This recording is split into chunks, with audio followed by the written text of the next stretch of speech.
Hello, everyone. I'm Ulysses, and today I am with Dede Fox, a retired teacher and librarian who started writing poetry with children at the Texas Children's Hospital. And she was also Montgomery County's former poet laureate. Sorry if I pronounced that wrong. From 2017 to 2022.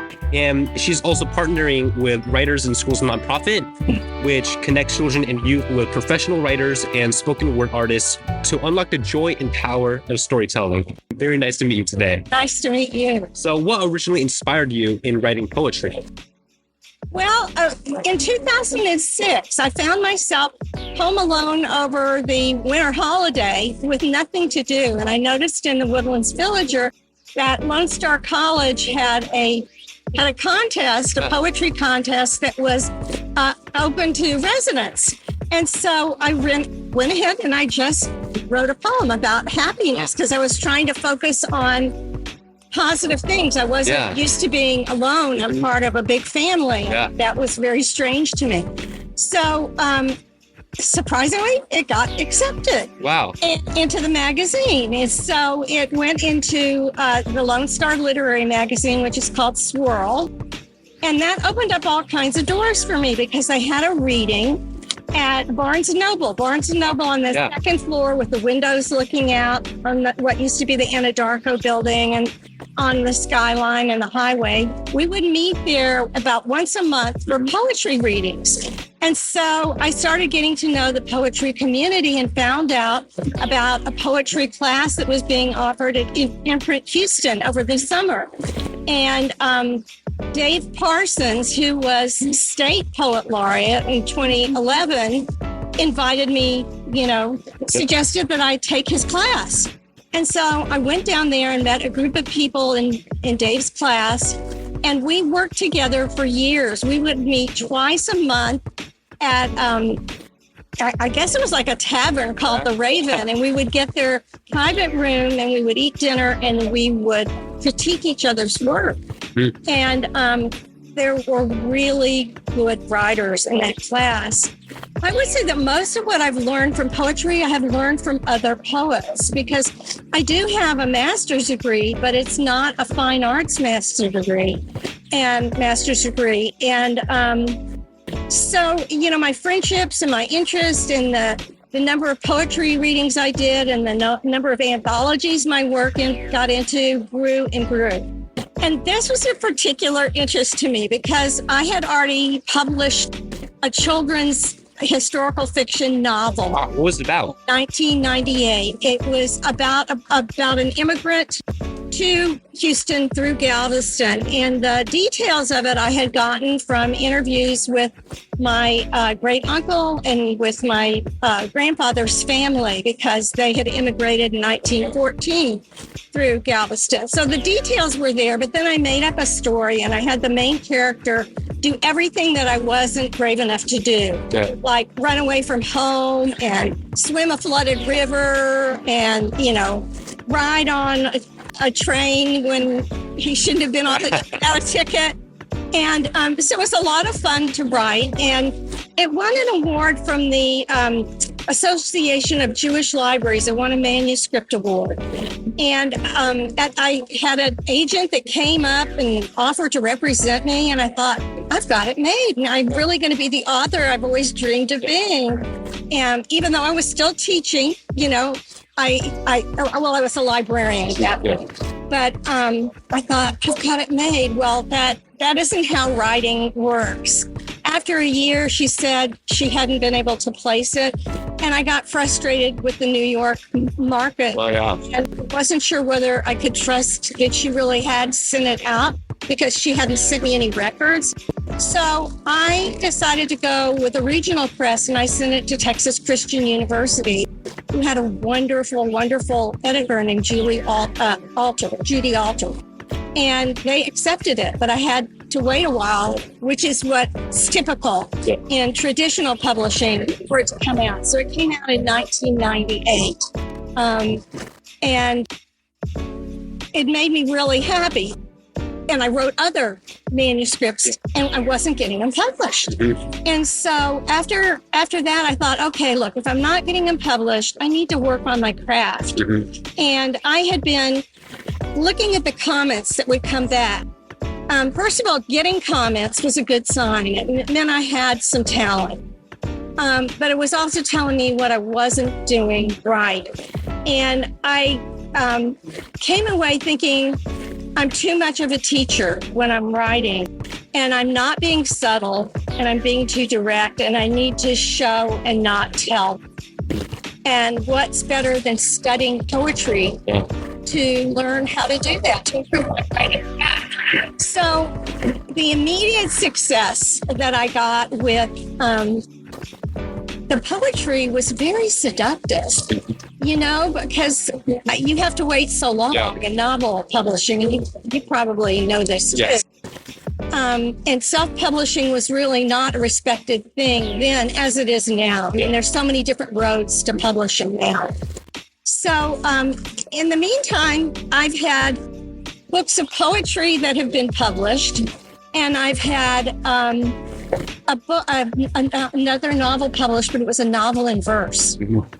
And so I feel like the poetry has served me well. I still have 2 novel manuscripts that I think are worthy of publication, but if they haven't been published, again, I got represented. Somebody took me on as my agent, and then she didn't do anything with it, and then she just quit. Without even giving me the information I needed. So I pressed her, and I did get a list of where she had submitted one novel, but not the other.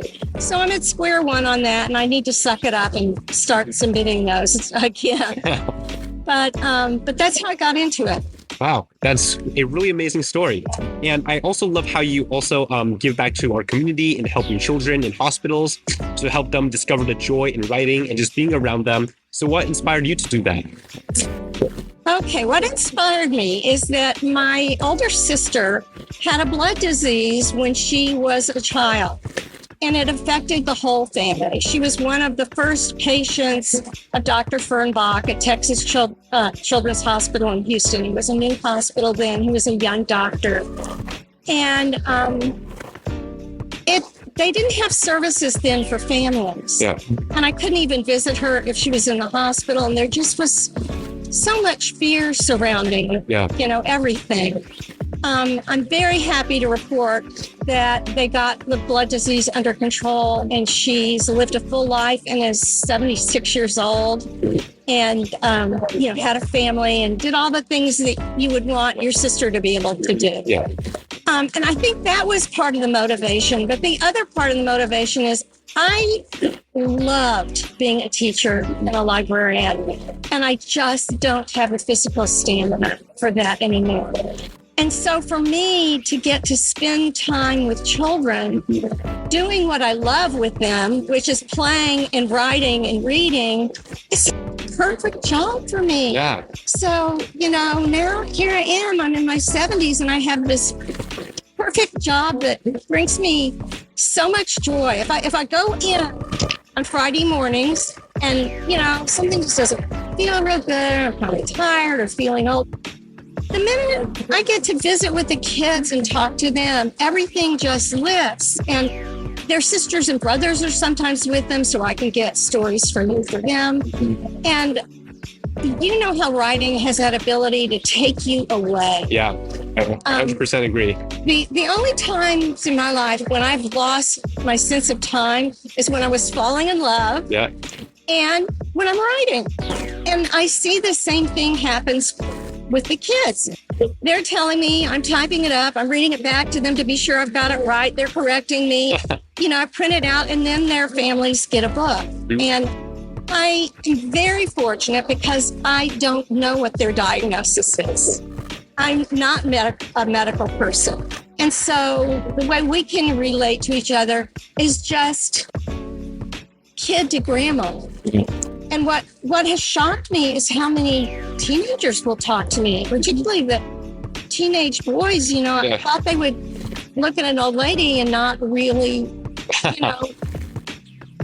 really have anything to say to me, but they've had lots to say. And it's been so joyful. I've learned, bits about their lives and things I would have known nothing about. And if it's okay, I'll give you an example of that. Yeah, of course. There's this great website that my coworker told me about. That's about national celebrations. So you can go to it. Yeah. And for every day of the year. I think I know that. I think I know that site. Yeah. Okay. So this celebration was National Goof Off Day.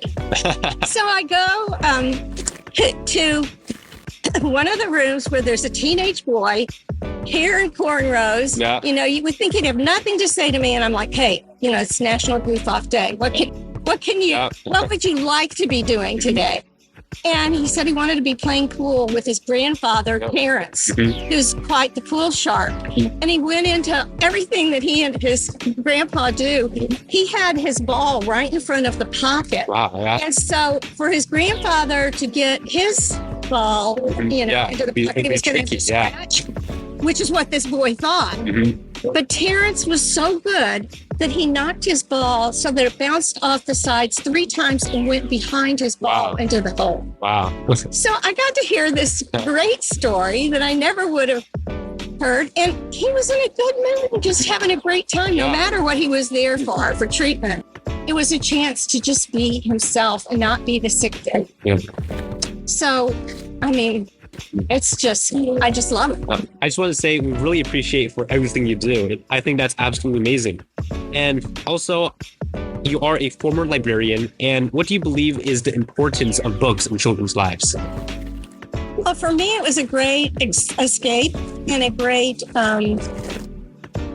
way to learn about other worlds. I'm interested in other cultures and other places. Yes. But as one of 4 kids, I wasn't able to travel to where I was young. And so books could take me where I wanted to go. And I think the books have benefited me because I'm looking through other people's eyes. And it allows me to empathize with all the people I've worked with. I've worked with so many people. I mean, librarians can see 650 people easily in a day. Yeah. And it's helped me to gain the ability to work with people. Yeah. And I would say like a lot of kids right now tend to use social media more than books. And I think that something needs to be addressed because I think books can first, help with your critical thinking skills and your writing skills. And I think that it's kind of cliche that when, parents say like, oh, you use your phone too much. But I remember when I was young, my parents were really strict about not giving me a phone. So when I was like in elementary, middle school, I didn't have, that phone privilege. And what I would do, I did read a lot of books when I was a kid. And I found that reading books can be really beneficial. It definitely helped me with my writing and reading skills. And if you didn't know, English wasn't my first language. My first language was Mandarin. So, but reading just a lot of books really helped me, speak English, but also understand the writing. So that's why I love books so much. Right. And I just want to ask, what was the first book you written and what was it about? Oh, well, the first book I wrote is the one that was published the first story I wrote was my autobiography when I was 9, and it was very short. And I'd done it on a typewriter, and I just, I didn't know where to go. Done anything. But she saved it for me. Really? So I have that tucked away in some bin somewhere. But the first one I had published that was a book was The Treasure in the Tiny Blue Tent. And that was the immigrant story that I was telling you about. And it's about, this Jewish immigrant who is bullied by the blacksmith's son. And then, I don't want to give too much away, but when the Jewish boy runs away, the blacksmith's son follows him out of town. And they form a friendship and a bond and really end up helping each other. And it's a book that I think still has relevance today when people are so polarized, that to find the commonalities and build relationships. So I'm proud of it. I've also had nonfiction articles that have been published in the Highlights for Children magazine. And so I don't really stick to one genre, which maybe is a mistake, but some things seem to lend themselves to one form of writing. And I get an idea that I'm excited about, and then I have to follow it to that form of writing. So, and again, that allowed me to interview kids and to interview other people, which is fascinating. So I got to interview the Houston Ballet's headmistress for all the costumes. And I got to take a photo of one of the young ballerina students who's now a soloist in the ballet. Oh. And when I went to visit my grandchildren in Taipei, and I was in their school library, they had the Highlights magazine with my article. So that was one of my proudest moments of being an unfamous writer. And when you were a librarian, how did you choose the books that you recommend to young readers, considering like the wide range of books and genres out there? Right. Well, what I did is when somebody didn't know what they wanted to read, I asked them what was their favorite thing to do. Mm-hmm. And then if they, and I would ask them, do you like fantasies better? Yeah. Do you like realistic stories better? And then I would personally go with them and offer them several books and see if they liked one of them. And that seemed to work really well. Plus, I was in an intermediate school. Series books were really popular. Yeah. So I had this binder on the counter in the library, and if somebody wanted me to order a certain series of books or a particular title, they would put it there. And I would check on it, but then I would order it. And one time I had two boxes on the counter in the library, and one said good books and the other one said bad books. And kids could put the book in one or the other. They like rank the books? Yeah, whether they thought it was good or bad. And then what happened is other kids would come up and they would get into an argument. Oh. It's a good book. Yeah. So they were talking about the books, and I love that, and it kind of breaks my heart to see the censorship that's going on. Yeah. I let my daughters read whatever they wanted to read, but I read a lot of the same books. Yeah. And we would discuss anything that they wanted to discuss or I wanted to discuss. I think the most joy of reading is it's the reading, but also discussing with other people. And I really love, talking about just like books we've read with my friends or family as well. And just like, because I think that, when you read a book, people have different perspectives when they read a book as well. And just talking about it and discussing like, hey, like, what did you like about the book? What did you not like about the book? What's your favorite part of the book? Like, everyone's opinions is different. And I think that's the great part of reading. It is. Yeah. But if you find a favorite author or favorite series, then that can, get you going on those for a while, the avid readers. Yeah. So are you a fast reader? I would say I'm a fast reader if I really like the book. I personally love a lot of sci-fi and fantasy books. So if there's like a really good sci-fi or fantasy book series, I would read pretty fast. One of my favorite books is The Hitchhiker's Guide to the Galaxy, and it's like a sci-fi book about this guy who's. I've read that one. I can see the cover in my mind, but I don't think I've read it. You should read it. I won't give a lot away, but it's about this guy who was captured by aliens, right? So he was at this home and he got captured by aliens, and then after that he gets on this like alien spaceship, and then their objective was to find out what like the meaning of the universe and life is. And they just go on this like, it's fabulous. And they go on this like really incredible mission, just like throughout the galaxy to find out what the answer to universe is. But they make it really funny though. It's a really fun book. So moving on, that's a perfect segue, because what are your top 3 favorite books and why? I've been asked this question before, and I like so many books. I don't know. I can tell you my mom's favorite book growing up was The Secret Garden. Oh, wow. I think my mom's too. The Secret Garden, yeah. Yeah. And it was the mystery of it and the whole idea of the secret garden and, the mystery of what was going on in the creepy Gothic house. And so I read that and I liked it a whole lot. Now looking back at it, there are all these historical truths, like with the colonial period, her parents died of cholera in India. And and I think there's a character. Yeah, she has a nanny who's Indian, and she doesn't treat her that well. Yeah. Really. Mhm. So there are a lot of things that I see in it now, but it still is a magical story. And again, it's one that I would put on a shelf in any library, but I would want to hold a discussion of.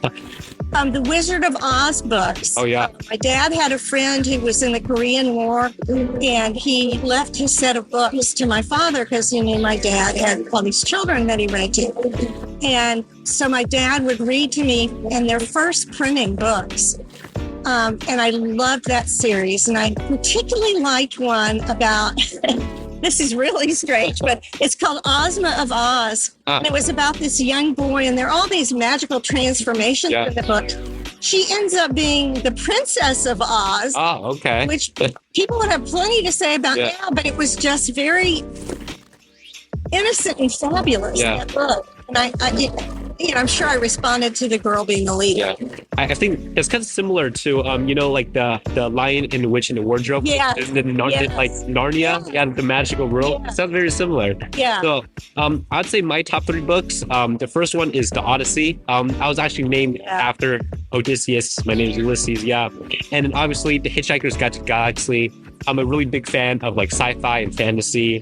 And then my third one, I think this is like the first classical book I read, which was the Adventures of Tom Sawyer. And I really loved Adventures and I loved the story. It's incredible. Yeah. Yeah, and there's some people that would want that removed from the shelves. Really? The best books are on the banned list. If you look up the banned books, that was there because of some of the language. But unfortunately, it's representative of the time. Yeah. It's worthy of a discussion. Yeah. But it's such a great adventure. And I loved that book so much. And I loved Huck Finn so much. When I was going to school at Washington U in St. Louis, we made a trip up to Hannibal, Missouri, which is where some of the stories were pretty much set from. And I think I got to see the cave that was supposed to be the cave. With the treasure. Yeah, and I went to all kinds of like Mark Twain type things there. So, yeah. Sounds amazing. And if you can talk to any author, dead or alive, and who would it be and why? Just to have like discussion or like a cup of coffee with them. I think Lois Lowry. Oh.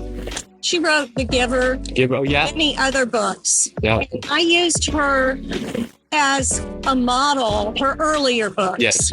I used her early books as a model when I started writing. I think that learning from other authors is really important. And unless you're using their words, it's not copying, it's patterning. Yeah. When I taught language arts or writing, I would use patterning, where I would take a great writer's words and leave some of them out. So somebody is creating a new work using their framework to get a feel for language. And that's some of what I do at the hospital sometimes, where I'll read the poem to them and then they'll fill in the blank. Yeah. For me, when I was a kid, I was a big. Do you know Geronimo Stilton? No. Yes, I do. Yes, he's the children. He's like the little mouse, right? Yes. I think I own like every book. Yes. Because he read like hundreds because the little books. I own like every book he's ever read, and he's such a. He really got me into reading because at first I thought, reading is boring, but he really made reading interesting for me. So really, I love Geronimo Stilton. And are there any future plans in writing another poem, or like any future plans in writing? Yes, I write about a poem a month. Okay. Now, which is slower than I used to. I have over close to 400 poems. Really? That's a lot. Most of them have been in anthologies and everything. Yeah. But my energy is not what it used to be. And so I'm not, I'm not writing as much, but the way I'm protecting myself from going into a total slump is that I take online, actually thanks to COVID, there are all these Zoom classes. Yeah, online. And so this editor that I'd worked with, he and his partner were Texas Poetry. They owned and published the Texas Poetry Calendar. And I've been in probably 6 or 7 of their books. Well, one of them teaches an online class of other poets who seem to have a Texas connection somewhere along the line, but we're scattered literally from coast to coast.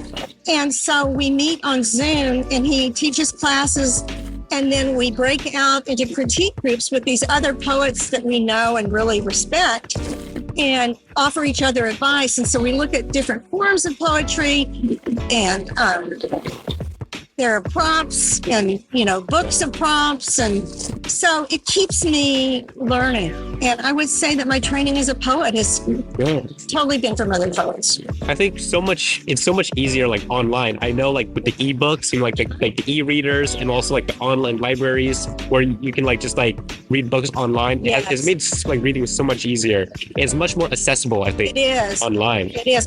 And in our community, there's some accessible literary experiences. The Montgomery County Literary Arts Council has free events where they bring in famous authors.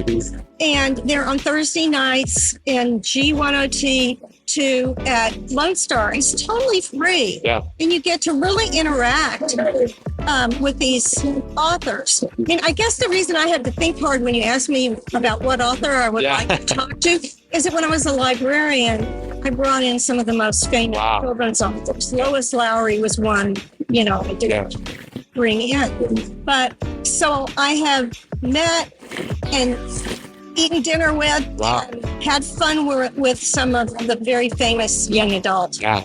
That sounds amazing. Great authors. Yeah. So it's fun. And finally, what are some advice you would give to the younger generation of writers? I would say keep writing, even if the business end of it isn't going the way you would like it to go. You just have to keep after it. And I would say always carry a notebook with you. And the wonderful thing about getting older is that there's more time to notice the little things, like the shades of green on a leaf, as you're walking, and just try to stay open to the world around you. Learn new things. Right. And the people watching is great. Because for women, as we age, sometimes we become more invisible to others, but we see a lot. Yeah. So the thing about the wise older woman is it's true because we watch. Yeah. So thank you so much for your time, and it has been a great pleasure interviewing and meeting you. Yes. Thank you so much, and I'll see you next time on the next episode.